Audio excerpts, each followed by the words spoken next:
छठ क्या है?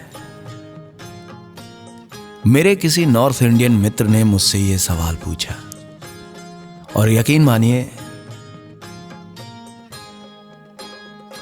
मेरे ही जैसे कई बिहारी मित्र होंगे जो कई बार इस सवाल का सामना करते होंगे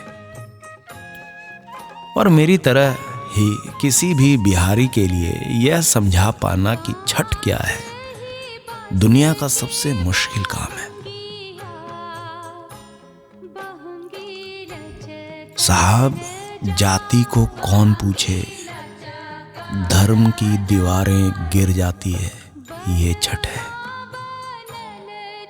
भावनाओं का वह सागर किस तूफान पर होता होगा जब गांव के नथुनी मियाँ कहते हैं, ए बउआ दूठ हो सूप हमरो तरफ से, अरे बेटवा के अरब में नौकरी लाग गइल बा हो।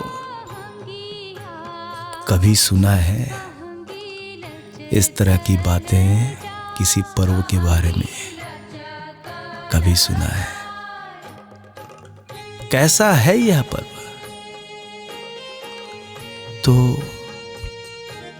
थोड़ा सा बताते हैं। दलित के बगल में ब्राह्मण भी उसी घाट पर खड़ा, राजा के बगल में भिखारी खड़ा, चोर के बगल में सिपाही खड़ा, जमींदार के बगल में बेलदार खड़ा, कलेक्टर के बगल में चपरासी खड़ा, और सब के सब एक साथ पहले डूबते और फिर उगते सूरज को अर्घ देते हुए हाथ जोड़कर खड़े।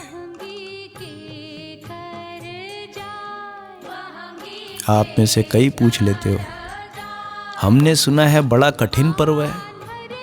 अब कठिन है कि आसान है ये तो आप अनुमान लगा लो। पहले दिन 12 घंटे बिना जल का उपवास, अन्न तो है ही नहीं दूर दूर तक, जल का भी आपने सेवन नहीं करना है 12 घंटे। फिर दूसरे दिन भी 24 घंटे का बिना जल का उपवास और फिर 36 घंटे का निर्जला महा उपवास।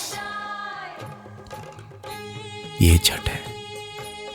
हिंदू धर्म मंत्रोच्चारण पर निर्भर है, लेकिन ये छठ अकेला ऐसा महापर्व, न किसी ब्राह्मण की जरूरत और न ही किसी वेद की पढ़ाई, न किसी हवन की ज्वाला और न ही किसी जनेऊ और टीके का धारण।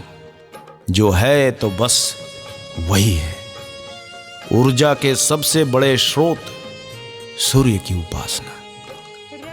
पहले डूबते हुए सूरज की पूजा और फिर एक कठोर रात गुजारने के बाद उग रहे भगवान दिनकर की पूजा। आप हमसे पूछते हैं छठ क्या है, तो हम आपको क्या समझाएं कि छठ क्या है? ना हम समझा सकते हैं ना आप समझ सकते हैं। आप अगर हम हैं तो बस समझ जाइए कि छठ आस्थाओं का पर्व है। छठ एक माँ का अपने पुत्र को बुलावा है। छठ रिश्तों की जमा पूंजी है। छठ छठ है। आप सभी को महापर्व छठ की हार्दिक शुभकामनाएं। छठ माता आप सबों पे कृपा बनाए रखें।